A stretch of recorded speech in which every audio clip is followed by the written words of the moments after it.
Okay, so I find it a little bit strange what Archer said at the beginning of this episode. He states that he sensed Rin in danger, and he rushed over as fast as he could.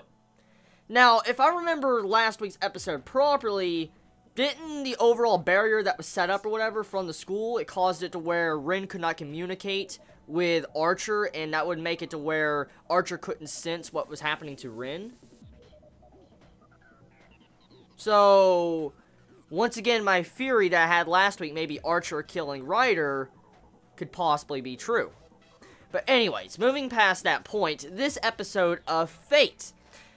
A lot of setup. This episode was more of a calm and setting up type episode. That's really what this episode was. It was just calming down from the previous episodes and giving us a lot of setup and some info to actually dwell upon for the next week until the next episode arrives. So let's talk about the main things that are setting up. For one thing, you have the entire ordeal of something going around with Sakura. For instance, you have it to where Gil is sitting and watching Sakura and watching her house. Why the fuck is he doing that? Like, why is Gil watching Sakura? So, a lot of questions I have right there. He's just sitting there staking out Sakura's house, smiling and all that. And we do know he talked with Sakura a while back at the beginning episodes, like episode 0. And so, a lot of questions, like, what is he saying to Sakura? And another thing, too, that pops up with this episode is that Shinji goes to the church, or the cathedral, whatever, and asks for protection, because we do know that all the masters, if they lose their servants, they can go to the church, and they can get protection from, you know, the Holy Grail War. And, well, Shinji goes to the church, and he starts monologuing pretty much and talking about how Ryder is useless, a coward, too stupid, and, you know, he technically still has his resolve to fight. So, Kyurei kind of goes in full evil mode in this episode. Like, you just see him starting to smile and rejoicing, and he's like, "Rejoice! I have a spare servant for you. Don't worry, Shinji. Let's get you back into the war." That's pretty much what Kyurei said to him. So, what is this extra servant? Is he talking about Gil? Which, Kyurei giving Gil? No. I highly doubt Kyurei would give Shinji Gil. Of all things, Gil most likely would kill fucking Shinji. So, I don't think so. I personally don't think that is. So, what is this other servant that Kyurei is talking about? We are trying to figure out who the master of Castor is, because we do know that there is another master in the school, and we do know it's Castor's master.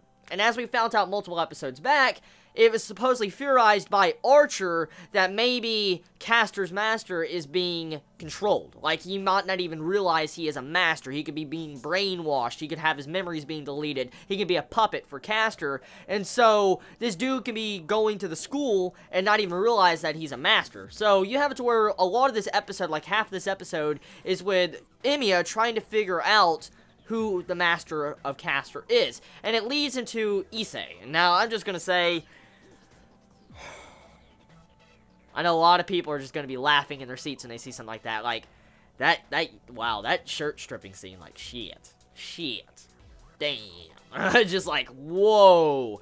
And just, that moment, I pretty much laughed. I laughed my ass off when I saw that scene. When you saw Emiya just strip his friend, just ripping off his freaking clothes, like, "Here, strip for me."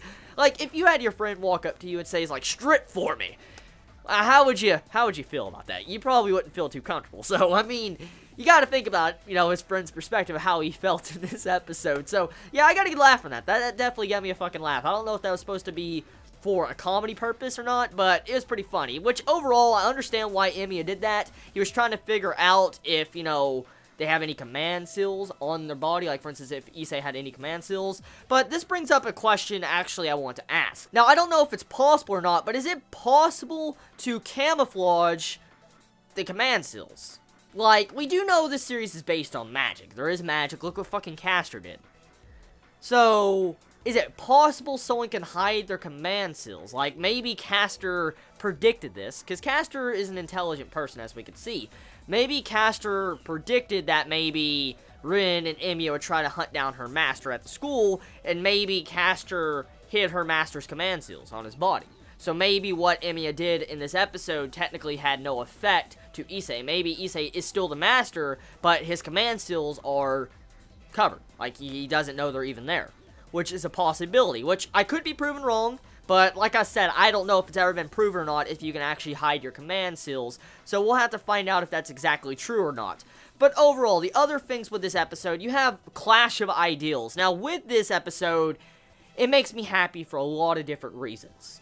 The clash of ideals of Archer versus Sabre. It's not really a clash of ideals, it's just viewpoints, really, because, I mean, you have it to where Sabre has her ideals, and then you have it to where Archer, even though he's like, I won't be weighed down by ideals and killed off, that's what he pretty much monologued to Emiya a couple episodes back.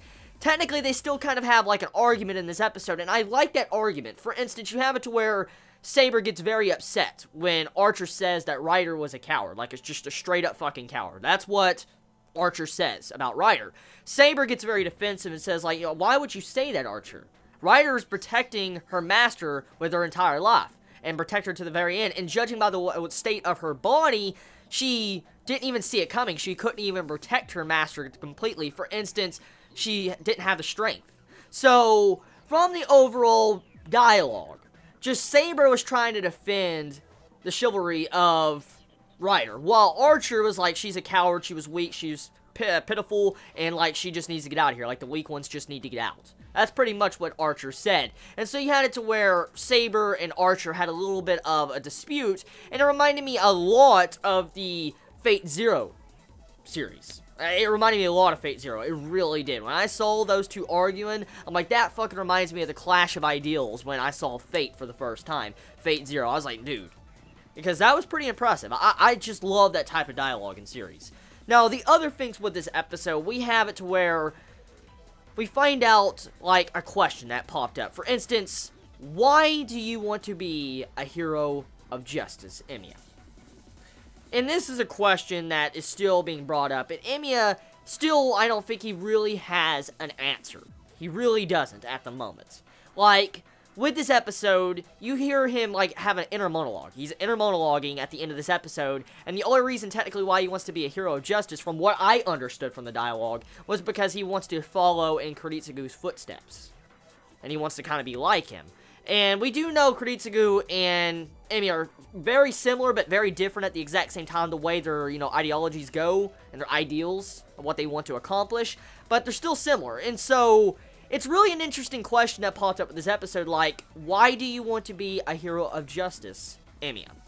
And Emiya starts to question himself at the end of this episode, so most likely this overall aspect with why he wants to be a hero of justice is going to play a major role with Emiya's character. I'm willing to bet it right now. That dialogue right there, what we just seen and what's been displayed a lot through Kuritsugu and Emiya's backstories and flashbacks, that is going to have a lot of weight to Emiya's development. I'm willing to place money on it. I'm willing to place money on the table and say that has a lot to do with probably the in-game development of Emiya.